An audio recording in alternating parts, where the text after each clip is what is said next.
Program studi ilmu peralatan Universitas Jember berdiri mulai tahun 2005. Mulainya program studi ilmu peralatan Universitas Jember dari 25 sampai dengan 2017 berubah status menjadi Fakultas Keperalatan Universitas Jember berdasarkan Permendikti nomor 88 tahun 2017. Visinya yaitu menjadi fakultas keperalatan yang unggul di bidang sains, teknologi, dan seni yang berwawasan.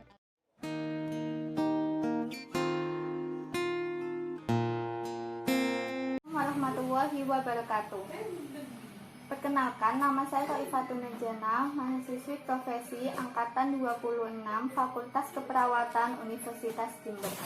Pada hari ini saya akan melakukan kegiatan pendidikan kesehatan mengenai tahap tumbuh kembang bayi usia 4 bulan kepada keluarga binaan. Sebelum saya melakukan tindakan ini, ada beberapa hal yang saya siapkan seperti menyiapkan materi, menyiapkan media yang akan diberikan kepada keluarga untuk memudahkan keluarga keluarga memahami materi yang saya sampaikan. Kemudian saya juga kontak waktu kepada keluarga dan mengidentifikasi apakah keluarga siap menerima informasi. Sekian dari saya, selamat menyaksikan. Waalaikumsalam, Dek. Iya Mbak, sesuai dengan kontrak yang kemarin kita lakukan, bahwa hari ini kita akan melakukan pendidikan kesehatan mengenai tahap tumbuh kembang bayi usia 4 bulan sesuai dari anak Mbak ya. Ya, untuk ini tujuannya itu agar menambah informasi dan pengetahuan Mbak dan keluarga tentang apa sih tahap tumbuh kembang yang sesuai dengan usia. Maksudnya kalau usia segini harusnya sudah bisa apa, seperti itu ya. Di sini manfaatnya supaya Mbak itu bisa memonitor sejauh mana perkembangan anak Mbak gitu. Kira-kira waktunya sekitar 15-30 menit. Apakah Mbak bersedia? Iya, bersedia. Iya. Kalau gitu langsung saja kita mulai. Di sini saya mempunyai media leaflet.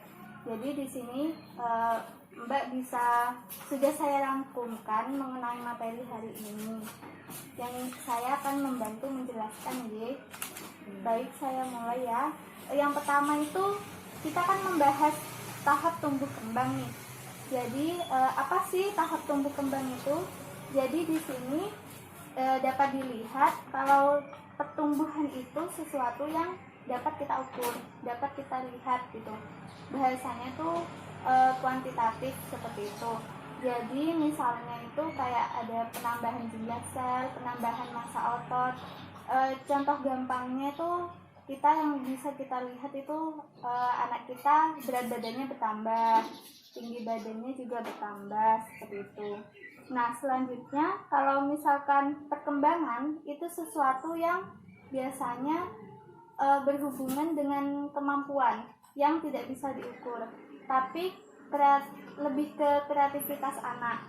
Nah, di sini dapat diketahui bahwa misalnya kemampuan fungsi pendengarannya, kemampuan fungsi penglihatannya. Jadi anak tuh bisa melirik, melihat gitu, mengikuti. Misalkan Mbak juga ngomong, anak tuh bisa mengikuti suara seperti itu. Nah, selanjutnya di sini ada juga tentang ciri-ciri perkembangan. Apa sih ciri-ciri perkembangan itu? Dapat kita lihat di sini ada 5 poin ya. Yang pertama yaitu menimbulkan perubahan. Jadi perkembangan ini terjadi bersamaan dengan pertumbuhan. Nah, setiap pertumbuhan itu biasanya disertai dengan perubahan fungsi. Misalnya, perkembangan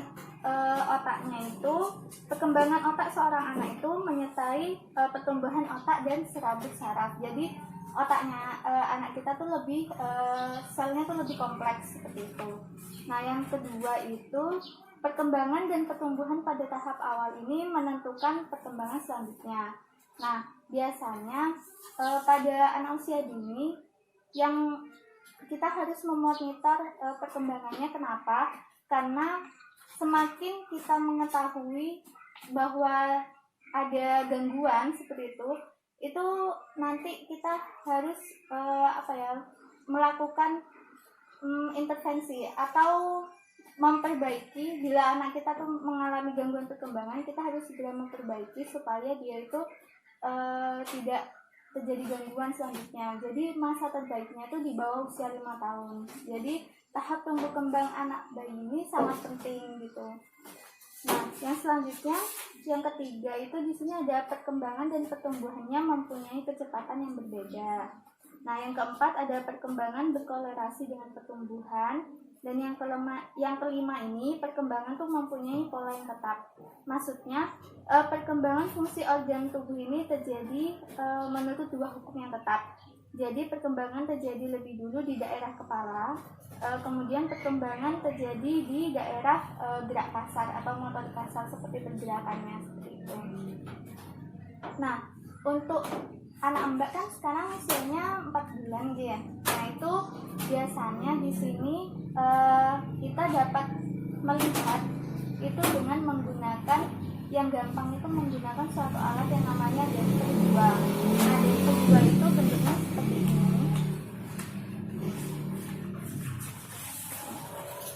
Jadi density 2 itu bentuknya seperti ini. Nah, nanti mbak itu bisa tarik garis, misalkan usianya 4 bulan. Nah, ini kan 4 bulan seperti ini. Jadi itu kita tarik garis ke bawah. Nah, garis yang kotak yang kena garis itu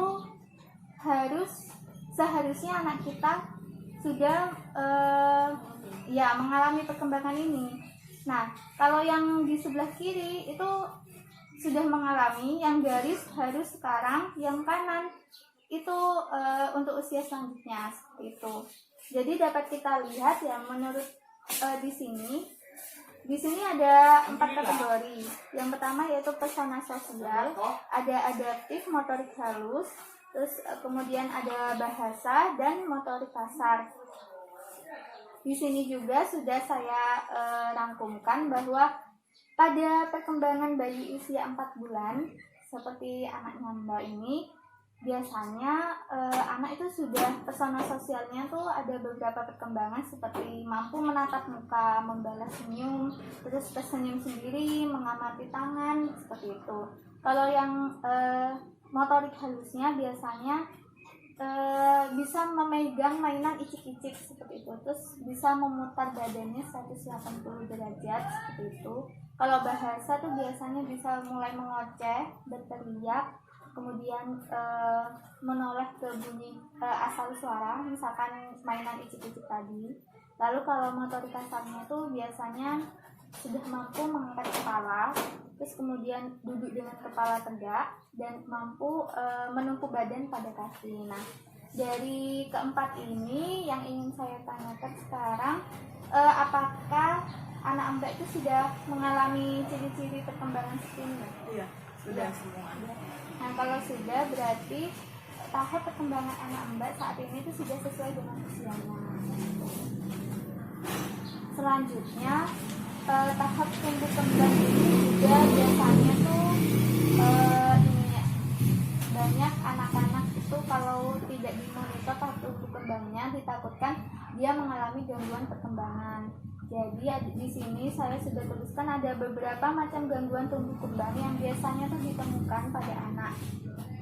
Nah, yang pertama itu di sini ada gangguan bicara. Nah, gangguan bicara ini biasanya diakibatkan karena orang tua itu kurang memberikan stimulasi, misalkan kurang mengajak anak untuk ngobrol seperti itu. Nah, itu bisa menyebabkan gangguan bicara jika dibiarkan seperti itu. Yang kedua itu ada cerebral palsy. Di sini yaitu kelainan gerakan dan postur tubuh yang tidak progresif yang disebabkan oleh terjadinya kerusakan atau gangguan sel-sel motorik seperti itu. Yang ketiga biasanya ini ada sindrom Down. Biasanya ini sering terjadi. Terus yang ketiga, yang selanjutnya ada ini perawakan pendek atau yang berkaitan dengan gizi. Misalkan ada gizi baik, gizi buruk, terus kerdil, stunting, itu kan masih sering terjadi. Itu kemungkinan dikarenakan pengetahuan pemberian status gizi itu kurang seperti itu. Dan selanjutnya ada autis. Terus yang selanjutnya ada retardasi mental, ada gangguan pemusatan perhatian dan hiperaktivitas anak. Nah, dari beberapa penjelasan yang telah saya sampaikan, ini mengenai tahap tumbuh kembang pada usia anak 4 bulan. Sampai sini, apakah informasi yang saya sampaikan bisa dapat diterima, Bu? Bisa. Nah, kalau bisa, apakah ada yang ingin Mbak tanyakan? Enggak ada. Nah, karena tidak ada yang ingin Mbak tanyakan, di sini saya ingin mencoba nih dari penjelasan tadi sejauh mana sih Mbak itu paham dengan yang saya jelaskan ya. Boleh saya bertanya Mbak? Iya, boleh. Ya, kalau begitu pertama tadi kan saya sudah menjelaskan mengenai tahap tumbuh kembang. Nah, saya ingin bertanya apa sih tahap tumbuh kembang itu? Kalau pertumbuhan itu bertambahnya tinggi badan, berat badan kayak gitu. Terus kalau kembang itu bertambahnya kayak berkembang bisa berpikir, ya kayak gitu. Ya. Selanjutnya nih, tadi juga saya sempat menyebutkan ciri-ciri perkembangan. Nah, kira-kira yang Mbak ingat apa aja ciri-ciri perkembangan pada bayi? Ciri-cirinya menimbulkan perubahan, perkembangan berkolerasi, perkembangan yang mempunyai pola tetap, terus perkembangan dan pertumbuhan yang memiliki kecepatan yang berbeda, sama perkembangan dan pertumbuhan pada tahap awal dan selanjutnya. Ya, betul. Nah, yang terakhir ini baru saja saya menyebutkan beberapa gangguan tumbuh kembang yang sering dialami oleh anak. Coba sekarang Mbak sebutkan 3 saja dari gangguan yang sering dialami oleh anak. Gangguan berbicara, autis, Down syndrome. Ya, betul. Nah, berdasarkan hasil hari ini penjelasan tentang informasi sejauh ini, Mbak sudah mampu menjawab pertanyaan sesuai dengan yang saya jelaskan tadi. Kalau begitu kegiatan hari ini saya cukupkan sampai sini. Terima kasih atas kerjasama Mbak. Lalu Mbak sudah antusias dan memperhatikan saya. Jadi kurang lebihnya saya mohon maaf. Wassalamualaikum warahmatullahi wabarakatuh. Waalaikumsalam warahmatullahi wabarakatuh. Begitulah tadi kegiatan mengenai pendidikan kesehatan tentang tahap tumbuh kembang bayi usia 4 bulan. Dari hasil kegiatan ini, keluarga mampu memahami apa yang telah saya sampaikan, dan keluarga juga dapat bekerja sama dan kooperatif. Dan tidak lupa saya ucapkan terima kasih kepada keluarga.